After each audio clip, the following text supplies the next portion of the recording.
Hooray, hooray. Do you know how long I looked for my Republicans They Really Are That Awful t-shirt to wear for Michael Steele today? But I couldn't find it, so I went with the Nancy Pelosi I want to punch him t-shirt instead. I'll go back and look. Yeah. Okay, today, Chris, radio was... What is radio? Mindless speculation. All right. Today's news cycle is made for radio. So much mindless speculation about what's going on in the Manhattan Trump. Apparently they're going on break for the month of April, right? Well, can I have some mindless speculation music, please? Because it's a lot. We have 3 hours to fill. I went to all our usual legal lads and ladies on Twitter. Oh, you look very handsome in black.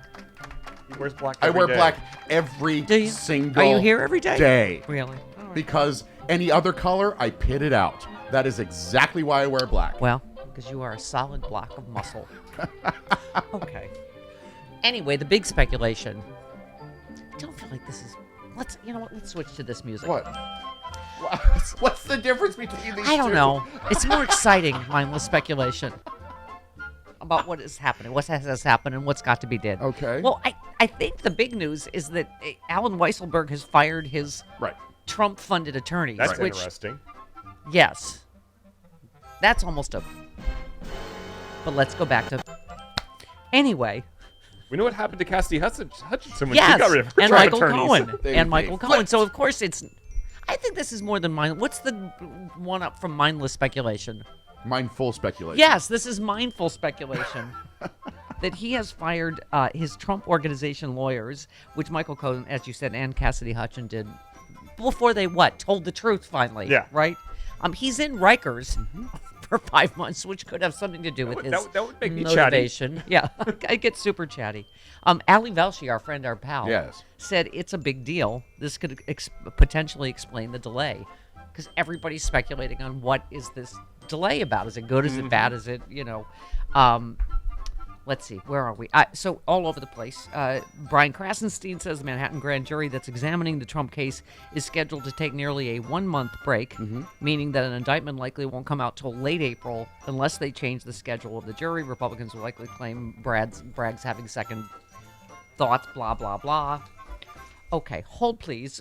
Over to Harry Litman said Bragg, Manhattan... JG reportedly set to take a break and hear no evidence for a month due to a previously scheduled hiatus. That's nuts, and it's not just because of a previous schedule. It must be a tactical decision, perhaps having to do with Fulton County and not going first. This, at this point, really is just speculation. Palmer report says, just to correct the misleading headlines, the Manhattan grand jury meets again next Monday and Wednesday, only then has a month off. So if Bragg is looking to indict Trump before the hiatus, he can easily do it next week. This is a pre-scheduled hiatus, correct? Yes. This was scheduled back in January. Right, but Harry Litman is saying, WTF? What do you, again, is it deliberate? And I don't know... Well, if why it was you would scheduled want in to wait January, for Fulton to go first? They wouldn't know first? about the Weisselberg thing at Right. all. He has a time machine. Right. That's what's going on. They knew in January they needed to take this break because Right. Weisselberg was going to flip in the future. Amy Vanderpool says the Manhattan grand jury examining Trump's alleged role in a hush money payment isn't expected to hear evidence in the case for the next month, largely due to previous scheduled hiatus. This would push any indictment to late April at the earliest. As the other tweeter said, Allison Gill, our friend, said the Manhattan jury goes on break April 5th. Looking at my calendar. They return April 28th. The break was pre-planned for the holidays. Bragg can recall them at any time. There's another interesting wrinkle. We don't know if they will meet next Monday before the hiatus. So the speculation really is all over the place about could they still indict before they go on break? Is it, again, we'll see what Glenn Kirschner says tomorrow. Harry Litman is saying WTF, why? And then, again, this huge Weisselberg news seems to me the most plausible, because that was what I think Andrew Weissman had speculated. Weisselberg, so many people. But he had speculated that last week, that it's due to getting, because if you could get Weisselberg, if you really could get him to flip, if that's what's happening, that would be huge, right? I mean, have we checked Trothsanger this morning to see if... He hasn't put a statement out about this. Because this would really make him fly off the handle. If he's thinking that Weisselberg is flipping. Right. There has not been anything. I've not seen any murmurings. Okay. Yeah. He's yelling about The election bassinet is still for right now? Apparently, he's yelling about election interference over there right now. Yes, well, he's obviously the most reliable narrator in that he was arrested last Tuesday, and then Bragg already dropped the case, and then yesterday was very screechy. Wasn't Baby super screechy yesterday? Well, he was was like sucking up to the grand jury, also Yeah. like Well, and also he was on Hannity capsing. 3 days in a row. It was Right. like one interview they just kept Right. cutting and cutting. And oh my God, who is it that even Republicans were like, oh, that was awful.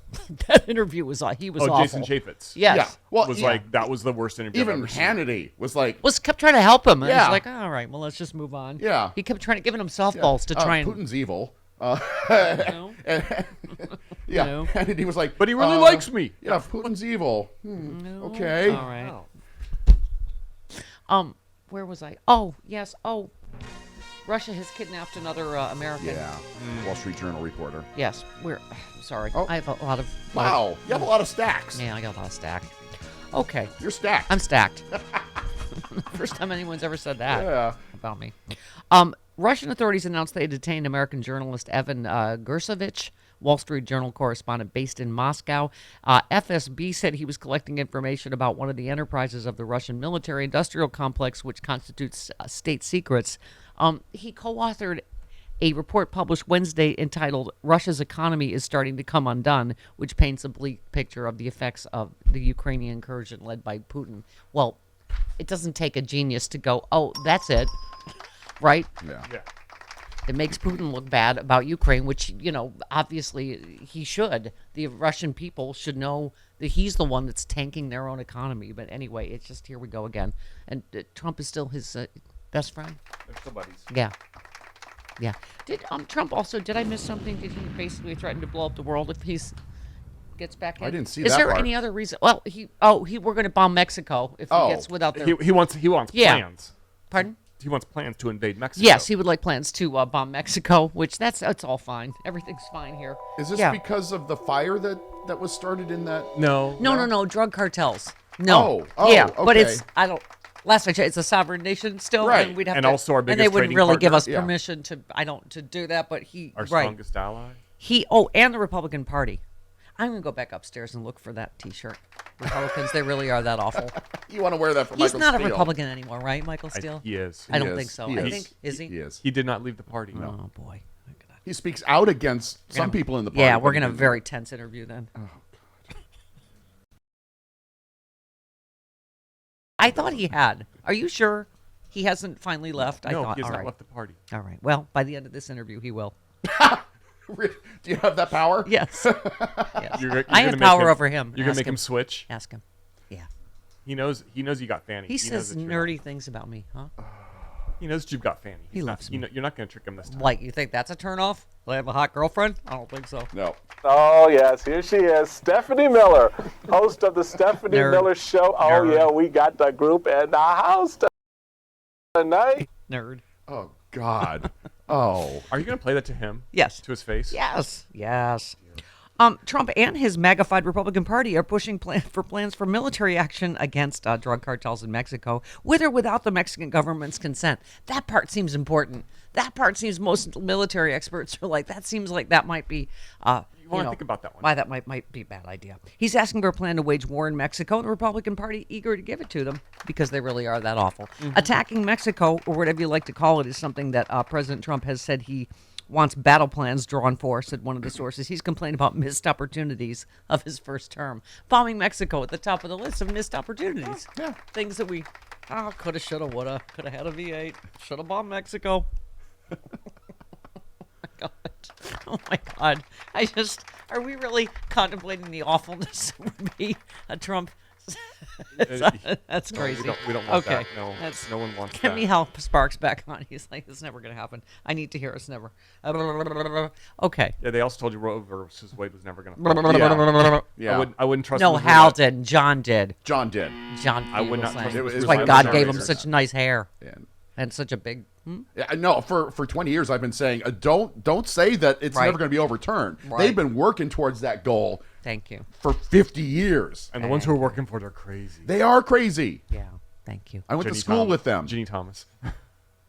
The Republican caucus has begun down there. They're Is it the bath salts time? biting each other's faces. Face eating.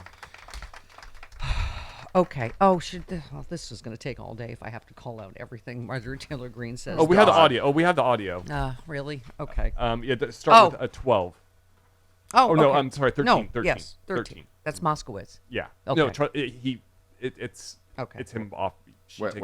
What am I starting with? 13. 13. Okay, here we go. All right. I'll yield to anyone on this committee who disagrees that murder in schools is not murder. I yield. Will you yield? Oh, I'll yield. Yes, please. Yeah, when I was in 11th grade and Joe Biden made our schools gun-free school zones, What? one of the students in my school brought 3 guns to school, and our entire school went on lockdown because he was the only person with a gun.